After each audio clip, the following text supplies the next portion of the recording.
Have you ever found yourself next to someone going through an anxiety crisis, feeling completely helpless, not knowing what to say or do? Anxiety doesn't choose a time or place, and knowing how to offer support can completely transform someone's experience at this critical moment. Let's explore 5 essential phrases you can say to help someone during an anxiety crisis. These phrases are more than just words. They are bridges to understanding, comfort, and hope. Number 3 worked a lot for me, so let's get started. Phrase 5. Breathe with me.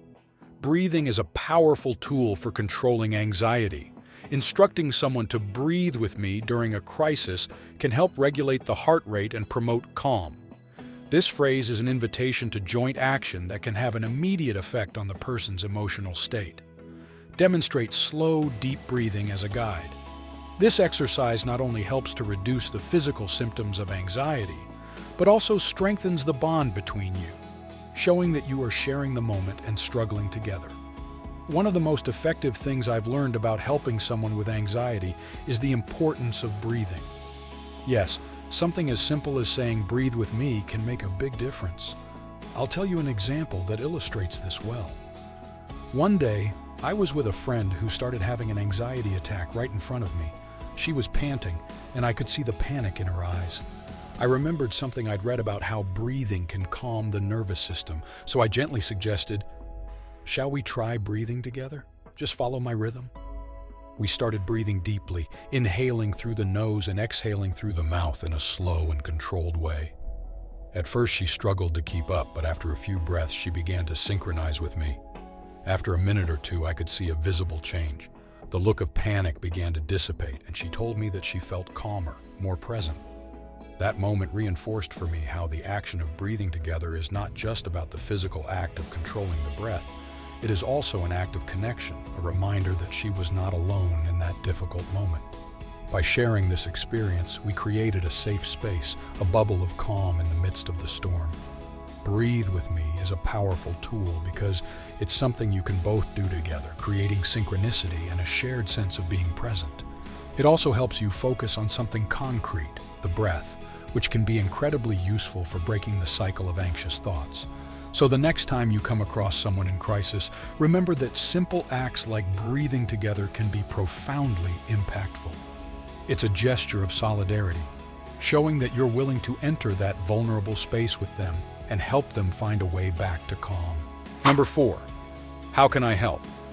Offering help in a specific way can be incredibly comforting for someone in crisis. Asking, "How can I help?" demonstrates that you are willing to take concrete action to alleviate the person's discomfort. This question also empowers the person to express their needs and preferences, which can be an important step in regaining control over their emotions. Sometimes the help can simply be listening or providing a calmer environment. The important thing is to show that you are there to support them according to their needs. One of the things I've learned over time is the importance of simply asking how we can help someone who is going through an anxiety crisis. That question, "How can I help?" may seem basic, but it carries enormous weight. It shows that you are there, willing to support, but also respect the person's space and needs. I'll tell you a case in point. Once, a friend was going through a difficult time, clearly anxious and agitated. My first reaction was to offer advice to try to distract him, but then I remembered how personal the experience of anxiety is. And I almost said a phrase that makes it worse. We even have a video about phrases you shouldn't say in such cases. So I simply asked, "How can I help? What do you need right now?" To my surprise, all he wanted was someone to listen, without judgment or quick fixes. He just needed to vent, and I was able to be that person for him. This experience taught me that there is no single answer to helping someone with anxiety. Each person is a unique universe with their own needs and ways of coping. By asking, "How can I help?" you open up a channel of communication that allows the person to express what they really feel and need. Not only can this alleviate the feeling of isolation that often accompanies anxiety, but it also strengthens the connection between you. The powerful phrase 3. Your anxiety is lying to you.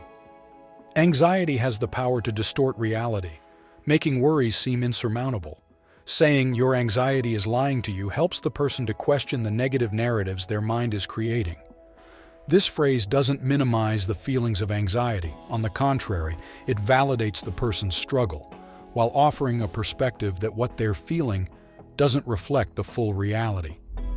It's a way of encouraging someone to challenge their inner fears and recognize their own strength.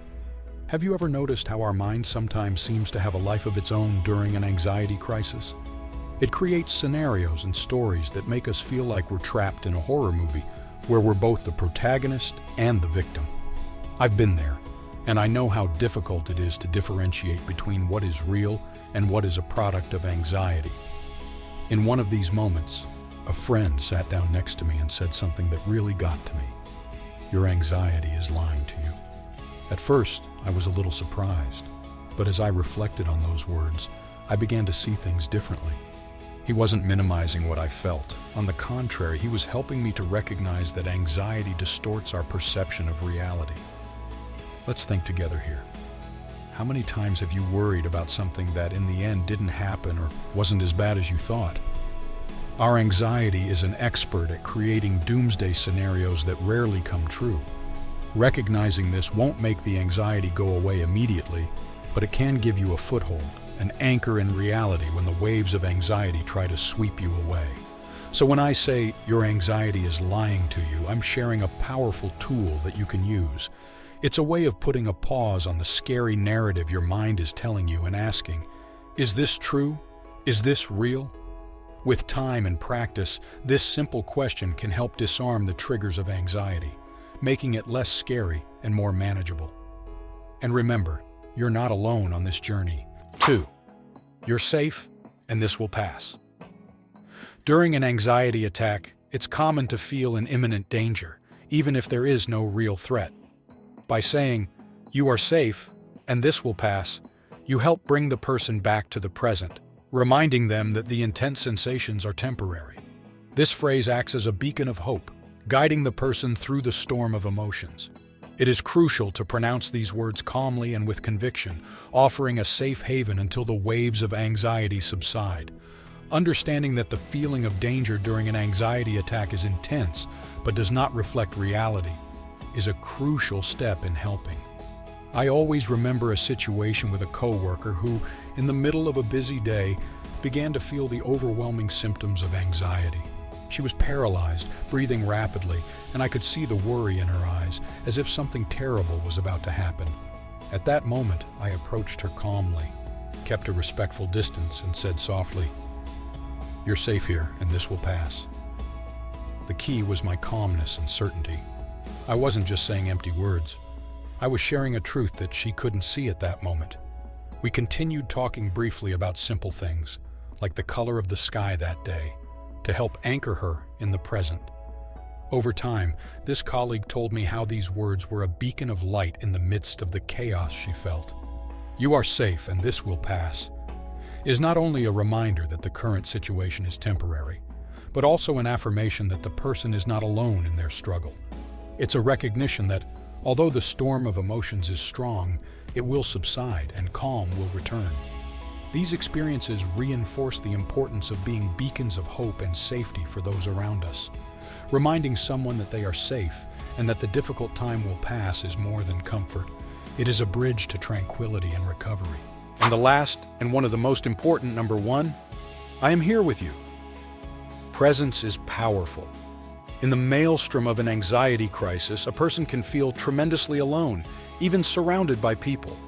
Saying, "I'm here with you," is a reminder that they are not facing this difficult time alone. These words convey security and support, crucial elements in helping someone anchor themselves back to reality. Accompany this phrase with actions that demonstrate your presence, such as holding the person's hand or maintaining eye contact, reinforcing that your presence is real and constant. You know, when someone is going through an anxiety crisis, the world around them can seem to fall apart. I've been there, and I know how lonely and frightening it can be. That's why I think it's crucial to remind anyone going through it that they're not alone. Saying, "I'm here with you" may seem simple, but the impact is profound. I'll tell you a quick story. A close friend of mine was going through one of these severe crises at a time when we were together. He was shaking, breathing fast, and I could see the fear in his eyes. At that moment, all I did was hold his hand, look him in the eye, and say, "I'm here with you. No matter what happens, you're not alone in this."